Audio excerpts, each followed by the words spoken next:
Farm को कितना खर्चा आएगा। तो एनुअल एक्सपेंस अगर देखें तो सबसे पहला और सबसे बड़ा खर्चा होता है फीड का।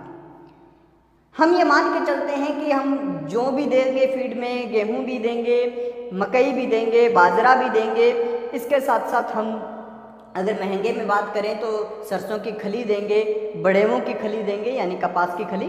तो ये सब मिला के अगर हम देखें तो गेहूं को 23 रुपये किलो आती है, बाजरा जो है वो 15-16, मकई जो है 15-16। इस हिसाब से अगर पूरा कॉस्ट निकाल के देखें तो 30 रुपये किलो के हिसाब से हमारा जो फीड है वो हमें मिलेगा। 30 रुपये किलो के हिसाब से अगर फीड मिलता है तो एक पशु को 2 किलो फीड रोजाना चाहिए और हमारे को 20 किलो फीड रोजाना चाहिए। 20 किलो फीड चाहिए, साल में दिन होते हैं 365, तो 2 गुना में 365 यानी 200 यानी 730 यानी 7300 किलो हमारे को फीड चाहिए एक साल का। अब 7300 किलो चाहिए तो 7300 गुणा में आप इसको कर लीजिए 30 रुपये, तो ये 2,19,000 रुपये के हिसाब से हमारा फीड टोटल मिलेगा हमें। इसके बाद बात आती है चारे की। तो चारे का ये है कि 1 एकड़ भूमि अगर आप अच्छी धान वाली फसल वाली खेती अच्छी हो रही है जहाँ पे वो भूमि रेंट पे लेते हैं यानी ठेके पे लेते हैं तो 63,000 रुपये में आपको वो आराम से मिल जाएगी। उसके अंदर आप बुआई करते हैं, सब करते हैं तो 17-18,000 रुपये खर्चा आएगा। तो ये 81,000 रुपये का खर्चा और जोड़ लीजिए।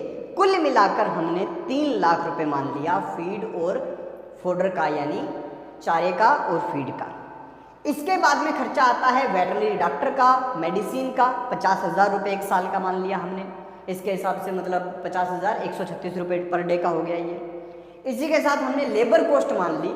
लेबर लोग कहते हैं मिलती नहीं, कोई 250, कोई 300, कोई 350, 400 रुपये अगर दोगे तो मिल जाएगी। मैं 410 रुपये के हिसाब से अगर आप एक आदमी रखते हो तो 1.5 लाख रुपये आपका साल का उसका खर्चा आ गया और एक आदमी 10 पशुओं को आराम से संभाल लेगा, कोई दिक्कत नहीं आएगी। इलेक्ट्रिसिटी का 30,000 रुपये से ऊपर आपका बिल नहीं आएगा। इसी के साथ फुटकर खर्चे, मान लीजिए आपने पूजा अर्चना करवाई है उसका खर्चा आ गया, आप पशुओं के लिए कोई और व्यवस्था करवा रहे हैं, मान लीजिए आप गाय का हैप्पी बर्थडे मना रहे हैं, 50,000 रुपये से ऊपर खर्चा फुटकर खर्चा नहीं होगा।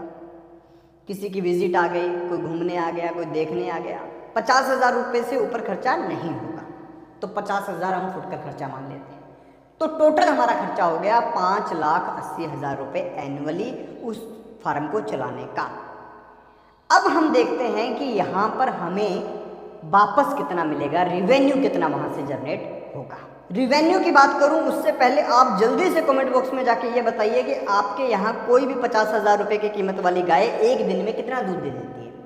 अगर मैं हमारे यहाँ की बात करूँ तो हमारे यहाँ जैसे HF नस्ल की गाय हैं वो 18-20 लीटर दूध पर डे दे देती है। साहिवाल जो है 14-15 लीटर दूध आराम से दे देती है।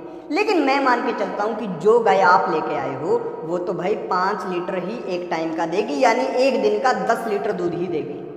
और गाय लगभग 10 महीने तक दूध देती है यानी 300 दिन, तो 10 गुना में 300 यानी 3,000 लीटर दूध एक गाय ने एक साल के अंदर हमें दे दिया। अब ये दूध जो इसने दिया, 20 रुपये की तो पानी की बोतल आती है, तो पानी से तो 2 गुना बिक ही जाएगा। 40 रुपये लीटर ये दूध जब बिकेगा तो 40 गुना में 3,000 कर लीजिए, 1,20,000 रुपये का दूध एक साल में एक गाय का बिकेगा। हमारे पास 10 है तो 12 लाख रुपये हमें यहाँ से रिवेन्यू आएगा। अब बात आई कि प्रॉफिट कितना रहेगा, तो 12 लाख में से 5,80,000 आपका जो एक्सपेंस आया वो घटा दीजिए, 6,20,000 रुपये हमारा जो है प्रॉफिट आ गया। अब बहुत से लोग बोलेंगे कि भैया इकोनॉमिक्स की इतनी बात कर ही ली तो ROI तो बता दो, यानी रिटर्न ऑन इन्वेस्टमेंट तो निकाल के दे दो कि कितना % रिटर्न हमें मिलेगा। तो इसका फार्मूला होता है प्रॉफिट बटा में इन्वेस्टमेंट गुना में 100।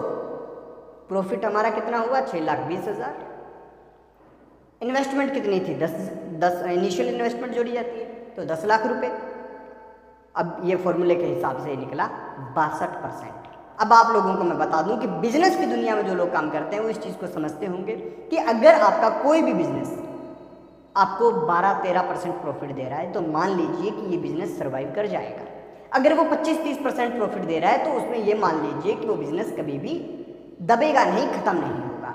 और जो बिजनेस 50% या 50% से ऊपर की आपको प्रॉफिट दे तो ये समझ लीजिए कि आपके बिजनेस के लिए वो गोल्डन टाइम है। और यहाँ पे ये डेयरी फार्म जो है 62% के हिसाब से आपको प्रॉफिट देगा।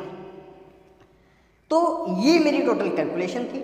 मुझे लगता है कि जितने एक्सपेंसेस, जितने फुटकर खर्चों के इतने इतने रुपए मैंने जोड़ के देखे हैं कि 50-50 रुपये आप कह दिया कि ऐसे एक्सपेंस हो जाएगा, वेटरनरी का भी, हर एक चीज़ का, इसके हिसाब से अगर आप डेयरी फार्म करते हैं तो आपको डेयरी फार्म के अंदर प्रॉफिट है। अब रही बात कि इसके ऊपर आपकी क्या राय है, तो वो आप कमेंट बॉक्स में दीजिए, फिर हम अगली वीडियो में बात करें।